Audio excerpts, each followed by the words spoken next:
వృషభ రాశి వారికి ఈ ఫిబ్రవరి మాసము అంతా కూడా ఎలా ఉంది అని అంటే ఈ 2025 సంవత్సరము ఫిబ్రవరి మిశ్రమ ఫలితాలుగా గోచరిస్తున్నప్పటికీ కొంతవరకు అనుకూలించేటువంటి పరిస్థితులలో ఉన్నది.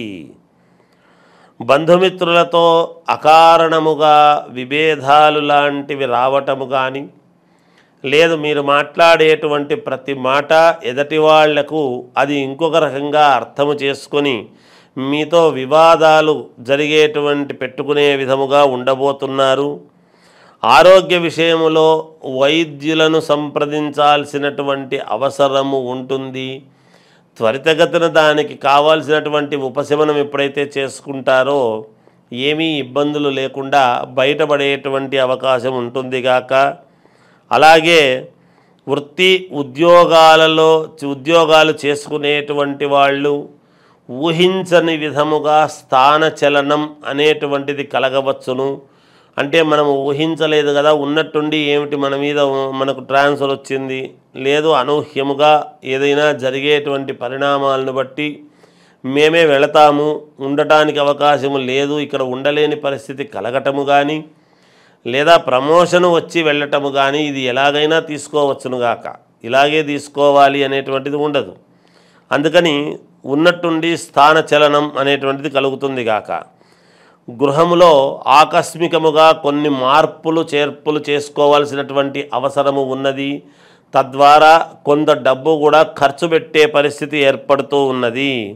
వ్యాపారపరముగా తీసుకున్నటువంటి నిర్ణయాల వలన నష్టాలు వచ్చే పరిస్థితి ఉన్నది. ఈ మాసములో మీరు ఏదైతే కొన్ని విషయాలలో నాకు లాభం వస్తుంది, మేలు జరుగుతుంది అనేటువంటి భావనతో ఎప్పుడైతే ఉంటారో అది కొంచెం నష్టము వాటిల్లే విధముగా ఉండబోతూ ఉన్నది. అలాగే దూర ప్రయాణాలలో వాహనము కాస్త ఇబ్బందులు జరిగేటువంటి పరిస్థితి ఉన్నది కాబట్టి వాయిదా వేసుకుంటే ప్రయాణము మీకు మేలు జరుగుతుంది గాక. చేపట్టినటువంటి పనులన్నీ కూడా ఏవి చూసినా కాస్త మందకొడిగా నిదానముగా అసలు జరుగుతాయా లేదా, ఎందుకు మొదలు పెట్టానబ్బా నేను ఈ పని అని అనుకునేటువంటి విధముగా సాగుతూ ఉంటాయి గాక. నిరుద్యోగులకు మంచి అవకాశముగానే ఉన్నది. ప్రయత్నాలు చెయ్యండి. ఉద్యోగాలు కావాల్సినటువంటి వాళ్ళు గట్టిగా ప్రయత్నం చెయ్యండి, మేలు జరిగే అవకాశం ఉన్నది. చివరి నిమిషములో వాయిదా పడి మీకు వచ్చేటువంటి అదృష్టం అయ్యో చివరి నిమిషము దాకా ఉండి లాస్ట్లో మనకు తప్పోయిందే అని కొంతమందికి అనిపించే అవకాశాలు ఉంటాయి. ఏమీ ఆందోళన చెందనక్కర్లేదు, ఖచ్చితంగా మేలు జరుగుతుంది గాక. కుటుంబ సభ్యుల నుండి కొన్ని విమర్శలు ఎదుర్కోవటం, అంటే నీ పాటికి నువ్వు చేసినావు, నీవు సొంత పెత్తనముగా వ్యవహరించి చేసినావు, మమ్మల్ని ఎవరిని అడగలేదు అని మిమ్మల్ని కాస్త ఆడిపోసుకునేటువంటి వ్యవస్థగా ఉంటున్నది.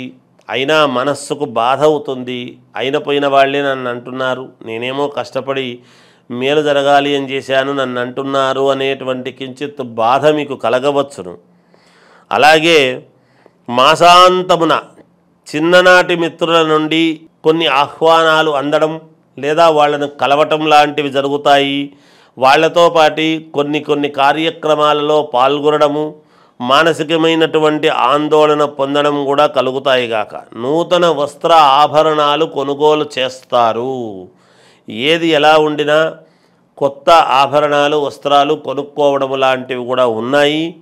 సినిమా రంగంలో ఉండేటువంటి వాళ్లకు కానీ, లేదా సీరియల్స్లో నటించేటువంటి వాళ్లకు కానీ ఆచితూచి అడుగులు వేయండి. ఒక్కసారి మీ వ్యక్తిగతమైనటువంటి జాతకాలను పరిశీలన చేసుకొని ముందుకు వెళ్ళండి. రాజకీయ పరంగా ఉన్నవాళ్ళైనా ఎవరైనా సరే, ఎవరైనా వ్యక్తిగతమైనటువంటి జాతకం అనేది చాలా అవసరం. అందరూ ఒకే లగ్నంలో పుట్టి ఉండరు. ఎవరు ఏ లగ్నానికి పుట్టారో అది చూసుకొని మీరు ముందుకు వెళితే మీకు మేలు జరుగుతుంది. విద్యార్థులకు బాగానే ఉంది. విదేశాలకు వెళ్ళాలి అనుకునేటువంటి వాళ్ళు ప్రయత్నాలు చేయండి, మేలు జరుగుతుంది. మహాశివరాత్రి అంటే మనము మామూలుగా శివాలయాలకు అందరము భక్తజనం అంతా కూడా వెళ్ళటం చేయడం చూస్తూ ఉంటాం. ఏ పండుగ వచ్చినా అలా విష్ణుపరమైనటువంటి పండుగలు వచ్చినా వెళతాము. శివాలయం మహాశివరాత్రి అంటే శివుడి అనుగ్రహం, పార్వతీ పరమేశ్వరుల అనుగ్రహం కోసం వెళుతూ ఉంటాము, సహజమే. కానీ ఈ మహాశివరాత్రి నాడు ఎటువంటి పరిహారాలు చేసుకుంటే మన జీవితాలు బాగుంటాయి అనేటువంటిది ఒక్కటి మనం ఆలోచన చెయ్యాలి. ఏమిటి అంటే, మామూలుగా మాస శివరాత్రి అనేటువంటిది ప్రతి మాసము వస్తుంది గాక. అయితే ఈ మాస శివరాత్రులు ఎక్కువగా పాటిస్తుంటాము కొంతమంది పాటించరు. అవి పాటించినా పాటించకపోయినా ఈ మాస శివరాత్రులు అన్నీ కూడా కలిసి ఒక్కనాడు మహాశివరాత్రి అని వస్తుంది. అందుకే జన్మానికో మహాశివరాత్రి అనేటువంటి పదం వాడుతూ ఉంటాం. ఈ మహాశివరాత్రి రోజు చేయవలసినటువంటిది ఏమిటి అనేది గనక ఒక్కసారి మనం ఆలోచన చేస్తే, అందరూ ఉపవాసము అంటే తిండి తినకుండా ఉండటం అనేటువంటి దాని దగ్గరే ఆగిపోతున్నాం. అలా కాదు. ఉపవాసం అంటే ఏమిటి అంటే స్వామికి సమీపముగా ఉండటం, స్వామిని నిరంతరము మనము ధ్యానిస్తూ ఉండడము అనేటువంటిది ఉన్నది. శివపంచాక్షరీ మంత్రానికి సంబంధించినటువంటి మహత్తు ఇంకొకటి లేదు అని ఉన్నది. ఓం నమ శివాయ శబ్దం అనేటువంటిది అంత పరమ పవిత్రమైనటువంటిది, అన్ని రంగాల వారికి మేలు చేసేటువంటిది అనేటువంటిది మనం గుర్తించాలి. ఆ రోజు ఉదయాన్నే మామూలుగా యథావిధిగా సూర్యోదయాత్ పూర్వమే తలస్నానము చేయటము, స్వగుడికి వెళ్ళటము, మనకు చేతనైనటువంటిది పాలు, పెరుగు, తేనె, నెయ్యి, చక్కెర ఇలాంటివన్నీ తీసుకువెళ్ళి స్వామికి అభిషేకము చేసుకోవటము, చెరుకు రసము, పళ్ళ రసాలు వీటన్నిటితో చేయడం జరుగుతుంది. అయితే మహాశివరాత్రి అనేటువంటిది ఎప్పుడైతే వస్తుందో ఆ రోజు స్వామివారికి పెసరపప్పు ఇట్లాంటివి ఏవో చేస్తారు. పళ్ళ రసాలతో పళ్ళు, పలహారాలు ఇవి మాత్రమే పెడతారు. భోజనము నివేదన అనేటువంటిది చేసి పెట్టేటువంటి పరిస్థితి ఉండదు. ఎందుకు అంటే ఉపవాసం ఉంటాము కాబట్టి మహాశివరాత్రిని. అయితే అన్ని రకాల వారికి, అన్ని రాసుల వాళ్లకు, 12 రాసుల వాళ్లకు ఏదో ఒక రాశిలో ఏదో ఒక నక్షత్రంలో మనుషులు మనం జన్మిస్తాం. కానీ అన్ని రంగాల వాళ్లకు మేలు జరగాలి ఈ మహాశివరాత్రి నాడు, మనకు అనుకూలముగా కావాలి పరమేశ్వరుడి అనుగ్రహము అనుకునేటువంటి వాళ్ళు చేయవలసినటువంటిది ఏమిటి అంటే, చంద్రమౌళీశ్వరుడు ఆయన పరమేశ్వరుడికి వేరే ఇది లేదు. కనుక మీరు చేయాల్సింది ఏమిటి అంటే, ఆ మరుసటి రోజు ముందు రోజు ఆ రోజు ఇచ్చినటువంటివి మరుసటి రోజు ఉపయోగపడేటువంటి విధముగా ఇవ్వవలసినటువంటిది 1 కిలో బియ్యము, 1 కిలో బెల్లము.